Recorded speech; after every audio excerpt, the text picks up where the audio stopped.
This is Walt Disney World Today. Give us 5 minutes and we'll give you the world. It's Wednesday, August 16th, 2006, and this is episode number 140 of Walt Disney World Today. I'm Matt Hodgford from mgmstudios.org. On our lovely show today is Mike Scopa, talking to us live from Scopa Towers at Walt Disney World. Welcome, Mike. Hey, you Goldbricks, this ain't a spectator sport. Where do you think you are? Disney World? Pretty sure you've used that one before. He really likes that attraction. No, I didn't. You might have another Cranium Command one before. Right. Several. You're getting old, Scopa. Getting? Hey, I'll have you know that my birthstone is lava. Heyo. Mike Newell of Mouse World Radio is also here. Hi, Mike. Hiya, buddies. And we also have Len Testa, co-author of The Unofficial Guide to Walt Disney World, which is coming out any day now. Len, how are you? It's actually in stores now. How's it going, Matt? Outstanding. Hey, Matt, before we get started, I wanted to talk real quick about the ticket price update on the show that we did last week. Oh, yes. So we went back and everyone heard my rant about how Disney's out to take all of your money. But one of the things that I did in updating the website's least cost ticket calculator. Yes. Went back and looked at every single price Disney has for all of their tickets, plus the tickets that you can buy in advance, and it looks like they've not changed the price of the advance purchase tickets. So like the advance purchase 3, 4, 5, or 5, 6, 7, 8, 9, 10-day tickets are all the same as they were. The only thing that they've changed is the price of the no expiration option for those. Oh, very interesting. So that's important to know. Yeah. So I don't know whether that's Disney giving everyone a break or if they're trying to get people to shell out money in advance. Anyway. Interesting. Thanks for that information, Len. Thanks.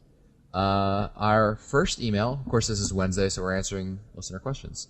And our first question is from Brian from Bend, Oregon, who writes, "Hey guys, going to Walt Disney World for the first time with the family. Was there once for one day in the mid-'80s, and he's going in later this month. Have booked Mickey's Backyard Barbecue for the family because I have younger children, ages 9 and 5. I've heard really good things about the Hoop-Dee-Doo review, and I'm wondering if I've made a mistake here. What's your opinion?" With kids, I like the barbecue better. I think it's outdoors, so you've got a little bit more to do. There's always the appeal of fire, you know? Mickey's Backyard Barbecue is at the Fort Wilderness? Yes. Okay. The only thing you got to watch out for that, though, is since it is outdoors, you've got to do you've got to make sure you've got what we call bug spray. Okay. Good recommendation. They do a decent job of bug control, but still. They don't hand out vials of DDT. Yeah, that's it. they just spray you down with diazinon before you go. If I understand the menu correctly, you've got baked chicken, barbecued pork ribs, burgers, hot dogs, corn, beans, veggies, salad and slaw. Ooh, you get watermelon and marble cake for dessert. And that's for Backyard Barbecue? Yeah, that's for Backyard Barbecue. So, Brian, go for Backyard. And yeah, I really like it. Our next email is from Ron of San Diego, California, who writes, "Nice job on the podcast. It is really helping my wife and I get excited about our inaugural trip out to Walt Disney World. We are going out there for our honeymoon, although it will be over a year since we got married. We were supposed to go last year after our wedding, but unfortunately my wife came down with a severe medical condition. Thank God for trip insurance. Good news is that through medication, that is under control, and we can once again visit the world for the first time for both of us. I was wondering if you guys could answer a question for us. We are going the last week of September and taking advantage of the free Disney Dining Plan special. We realize that this is also hurricane season. We did take out trip insurance again this time in case we have to cancel. Where should we check for hurricanes, and when should we do so? I'd rather not get holed up in the hotel if a hurricane went to hit. In fact, Len, if you could pull some of the Unofficial Guide strings and arrange for a nice weather that week, we would sincerely appreciate it." If I had, I wish I had the Unofficial Guide weather control computer up and running, but unfortunately it's down for the moment. That's what I can do. Well, and if you could also work September 13th to the 18th, that'd also be swell. I'll see if I can get the guys up and running, the hamsters up and running by then. Sure. So, hurricane information. Since Mr. Hurricane himself, at least he likes tracking and bringing in hurricanes. Mike Scopa, what have you got for us? Sorry. Well, you see, back in my day, they were called typhoons.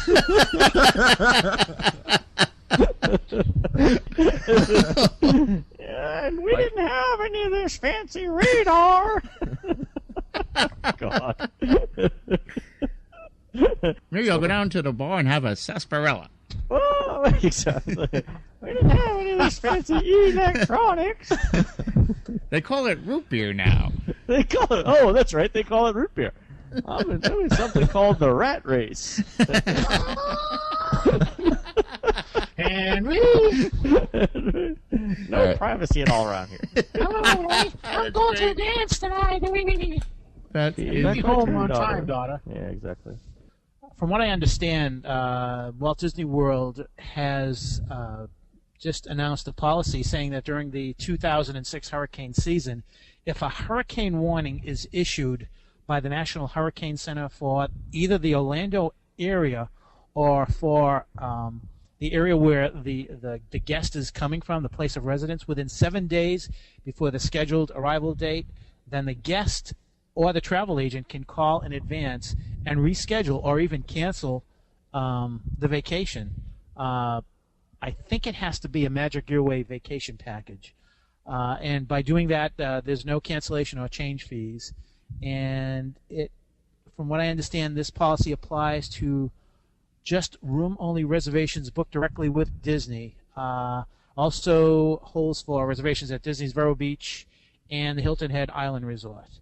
And from what I also understand, when the rescheduling takes place, all the deposited money for things like rooms and the park tickets and Disney dining plans and any other products or services are applied towards the new rescheduled vacation.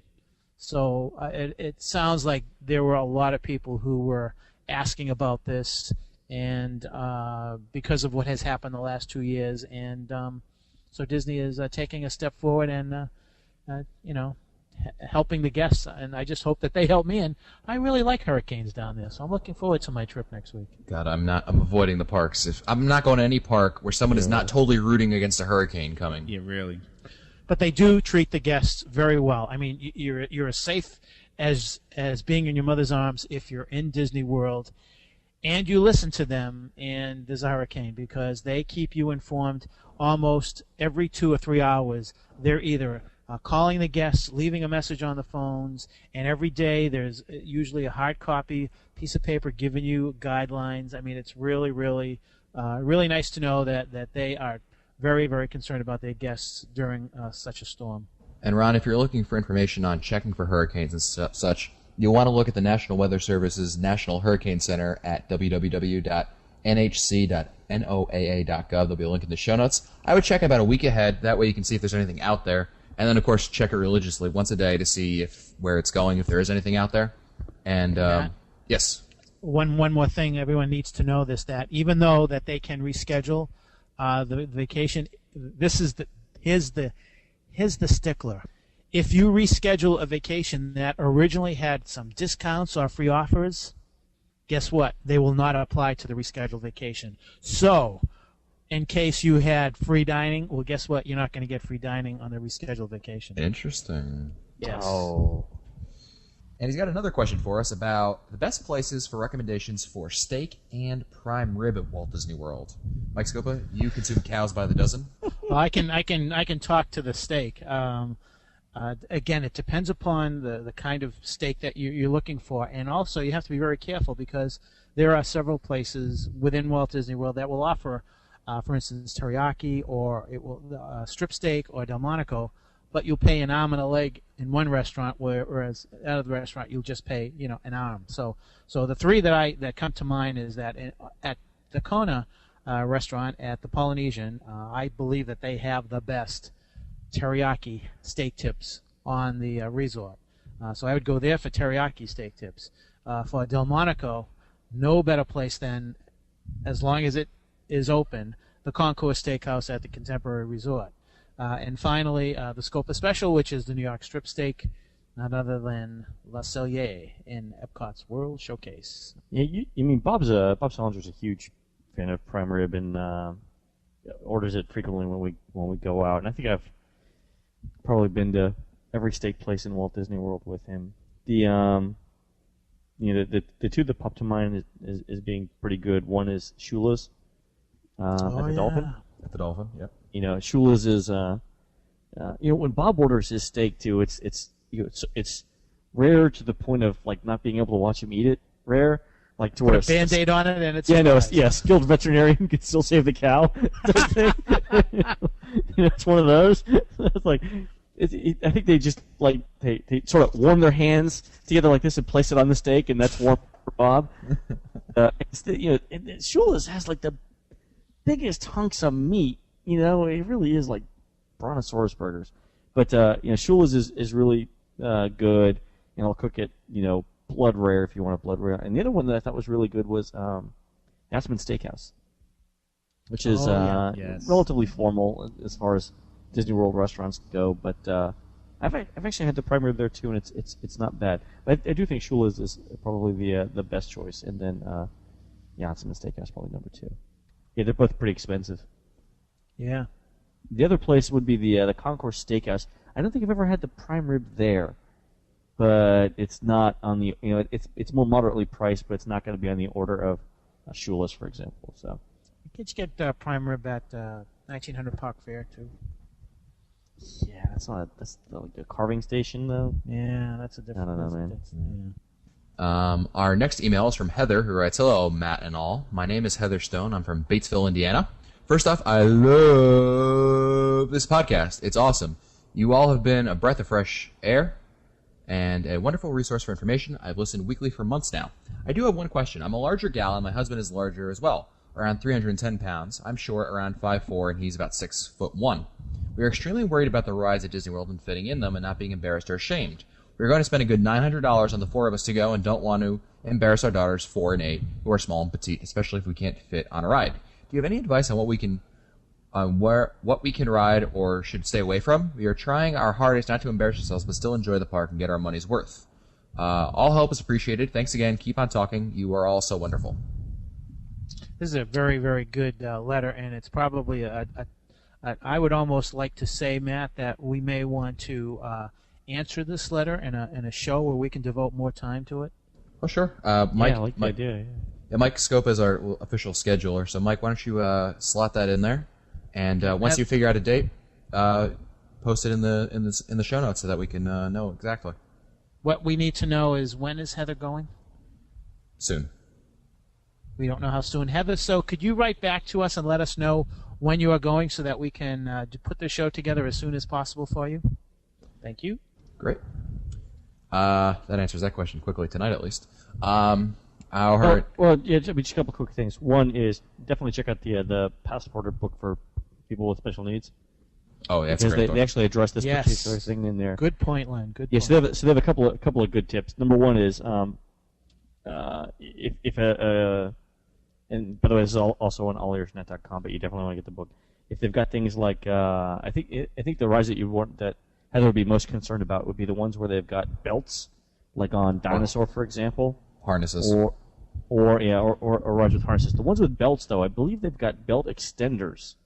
So if you just ask the cast member before you get on for a belt extender if you need it, I think that's the best way to go. And then on things like Dumbo or what are some other, like Haunted Mansion, where you've got it's continuous like bench seating, like an old Skip, what was your first car? The Hupmobile?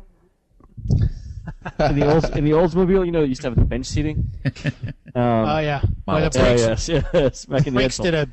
did a job on my feet. Yeah. Yeah, the Flintstonian brakes. Anyway, so on the bench seating, you might want to say if you've got like a party of 4, you and your 2 kids, just you do party of 2 instead of party of 4. And so do 2 parties of 2, and this way they won't try and cram you into one vehicle. All right. Our next email is from Josh Howard from St. Peters, Missouri. He writes, "I really enjoy the show. I recently found out about you guys. I haven't missed an episode since. Thanks for putting the work in and putting all that information to help your listeners plan the best trip to Walt Disney World possible. I have a few questions for you. I'm going to Walt Disney World in September with my family, which includes my wife's parents who qualify for handicap parking. Is there handicap parking at each of the theme parks? Might be a stupid question, but I just don't want to assume. Yes. Yeah, and I know the Animal Kingdom, it's the closest possible set of spots to the entrance. Yep, I believe at the studios there's a divide. There's parking.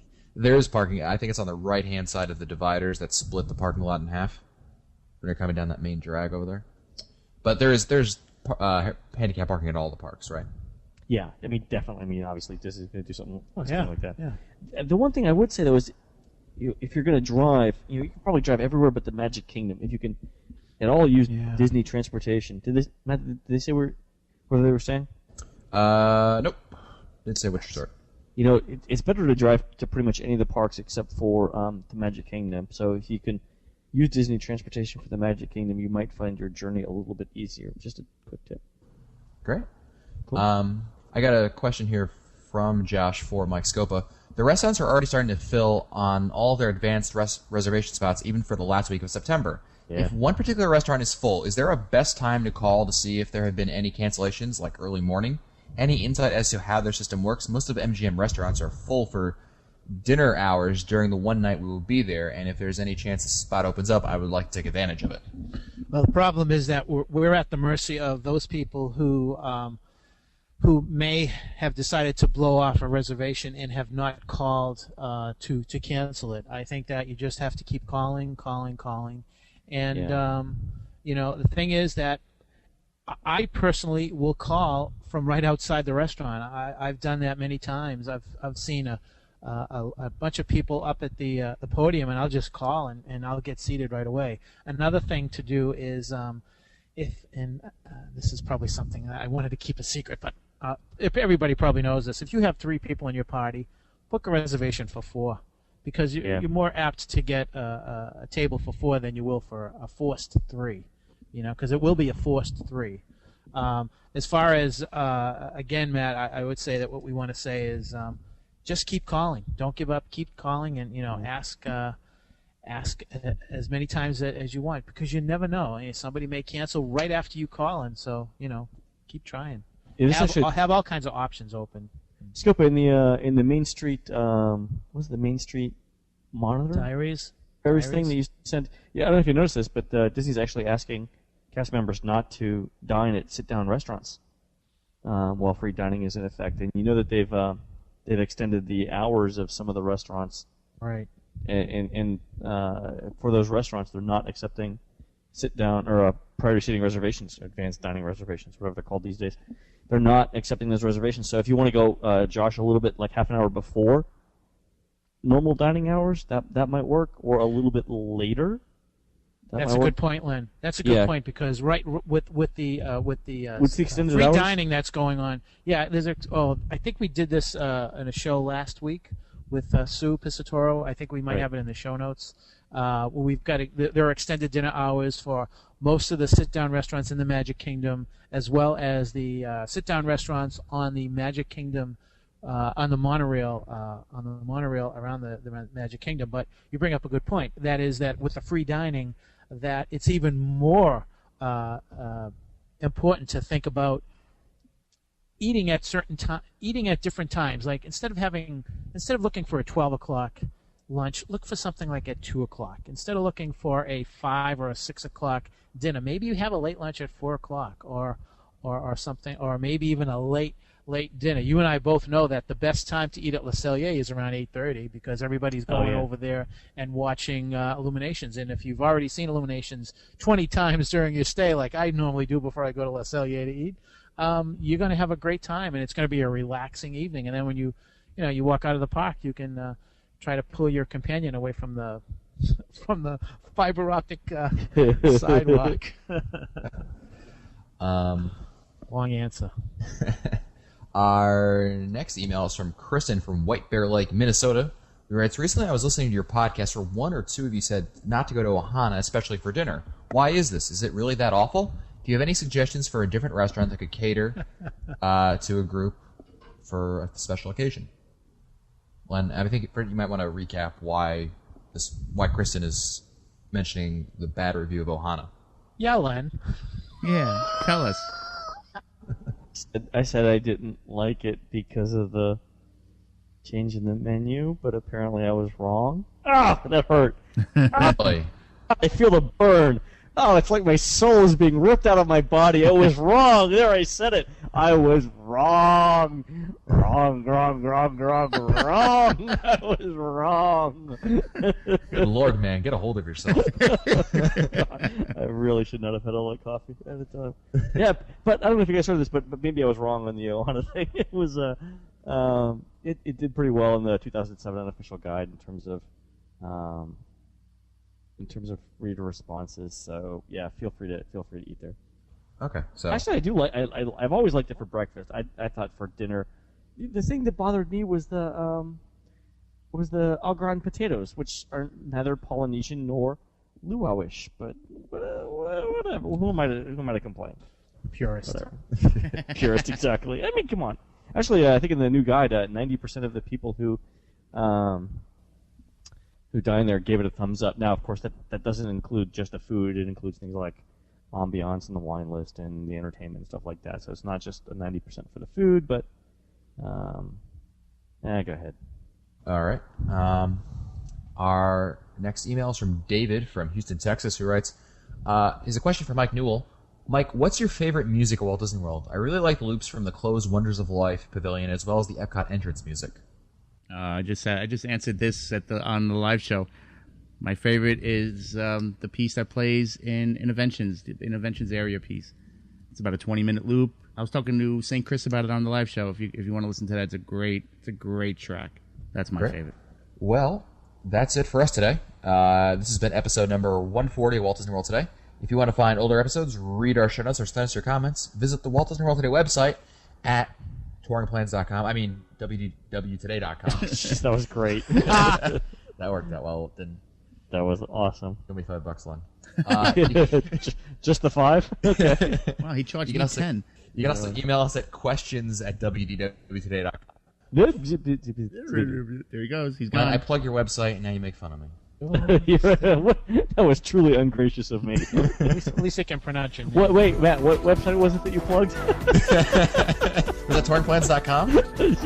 Yes. Remember the time you plugged touringplans.com at the end of the show? That was great. Well, for touringplans.com, Mike Scopa, and Mike Newell, I'm Matt Hochberg. We'll see you on the next show. StudioCentralRadio.com. StudioCentralRadio.com.